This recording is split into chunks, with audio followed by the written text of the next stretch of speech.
How you doing, guys? It's Lavender here from Spicymoustache with some new tips in order to help you create in your own green area, indoor or outdoor, following the principle of do as nature does. There are many different plants that I grow in my garden and they all remind me of different seasons of the year. It's hard to imagine a plant that is more evocative of summer than lavender, with its intensity of color and scent. As a bonus, one of its many benefits is to act as natural pest control and keep away pests from your garden in an organic way. So dig up the like button, and today I'll show you all you need to know for growing and caring for lavender plants.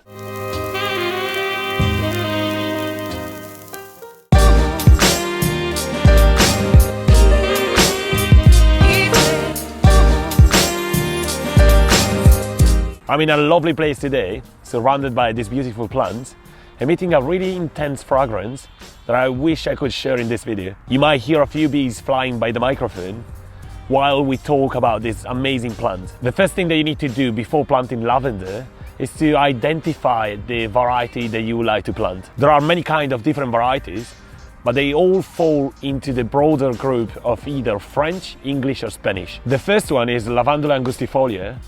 It's an English lavender that includes Munstead and Hindcoat. This plant is more tolerant of cool winters and high humidity. This is the one that has the most powerful and medicinal properties. The second most common variety is Lavandis, which is a cross between lavender and spike lavender. Lavandins are considered French lavender. A few varieties include Grosso, Provence and Phenomenal. They either don't produce seeds or their seeds are sterile, so they need to be grown from cuttings. They're great for cleaning products and for aromatic purposes, and their high content in camphor could be helpful with sinus. Please be careful though, because lavandin species shouldn't be used in the first trimester of pregnancy or if you suffer from epilepsy.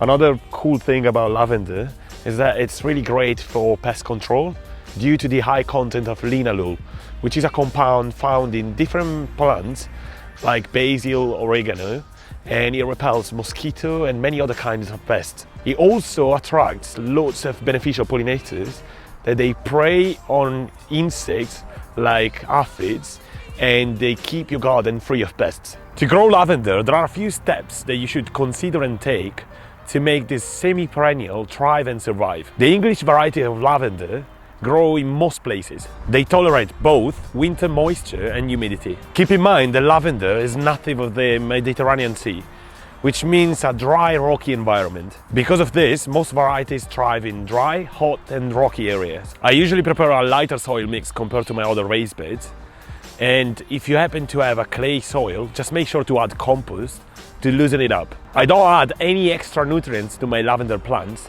but I top up with good organic compost every season at the beginning of the season. Lavender requires roughly 10 hours of direct sunlight each day. Ideally, you will look for a south-facing area receiving direct sunlight. Lavender is slow and finicky to start from seed, but it's still possible. What I mean by saying slow is that it will take roughly between 1 and 2 months just to have some germination action. The quicker and easier way to start growing your plant will be to buy an established seedling or nursery plant. However, young plants could be as well really slow to grow, so be patient. By the second or third year that you grow your plant, the roots will start becoming established, and so they will start flowering nicely. Watering is also another important aspect of growing lavender. Do not overwater your plants or they will quickly develop fungus around the root mass of the lavender, and this is one of the main causes of death of the plant. Expanding the amount that you have on hand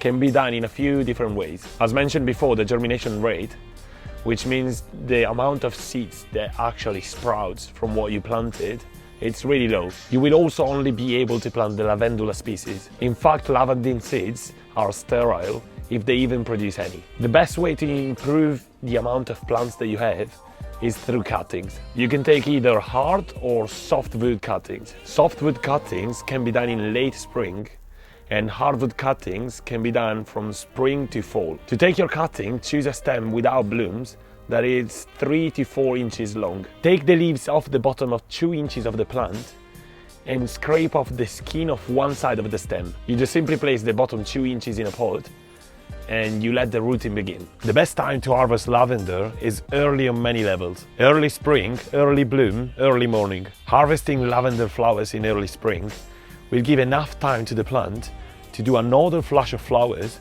that you could harvest and enjoy in late summer and fall. In frost-free climates, some varieties of lavender may bloom all year round, so you can continuously harvest small bunches of flowers. If you have hopes for the highest fragrance and essential oil content, the best time to harvest individual flowers is early in their bloom cycle, meaning when the young tender buds are tied and barely starting to bloom. However, fully open lavender flowers have the best colors and they're great for bouquet. As lavender flowers ages, their aroma and oil content decreases. And finally, herbalists traditionally harvest lavender flowers early in the morning when the morning dew has dried out, but they're still perking up from the cold nights. The reason is, as the day goes, some of the fragrant essential oil will start to dissipate. To harvest individual lavender flower, first identify the bloom that you wish to harvest. Then follow the stem down from the flower bud until a junction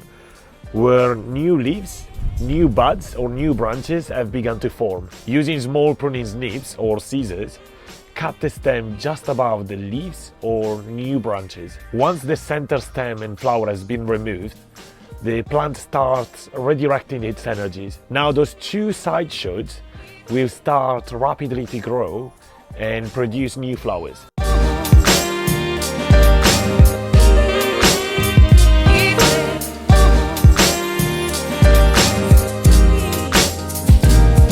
After the harvest, you will be left with a nice little bunch of lavender, perfect to hang and dry or to display as a nice bouquet. You can also enjoy lavender as a classic cut flower by simply placing the stem with the flower inside a vase with water. For medicinal or edible applications, you will want to use this lavender as soon as possible, especially because it will have the best fragrance and flavor. The best way to store fresh lavender for a long time is to dry it. The most simple way to dry fresh lavender is to let it hang dry. Hang the lavender bunches in a warm, dry location with good air circulation. We usually hang a bunch in every room because the smell is really pleasant while they dry. An open window or a fan will help for the dry process. Also, drying lavender out of direct sunlight will help for the color retention. The time it takes to fully dry can vary from a couple of weeks to over a month,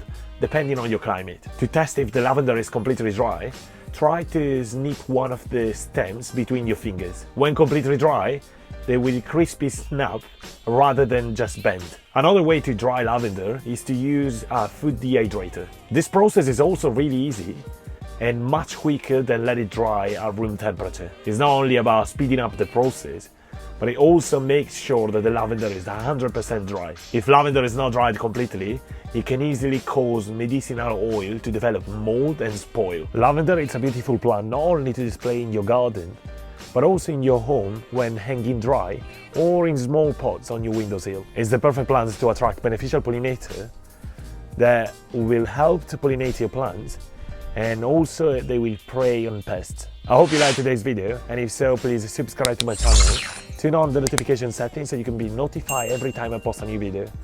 And I'll see you next week for another episode. Thank you so much for watching. See ya!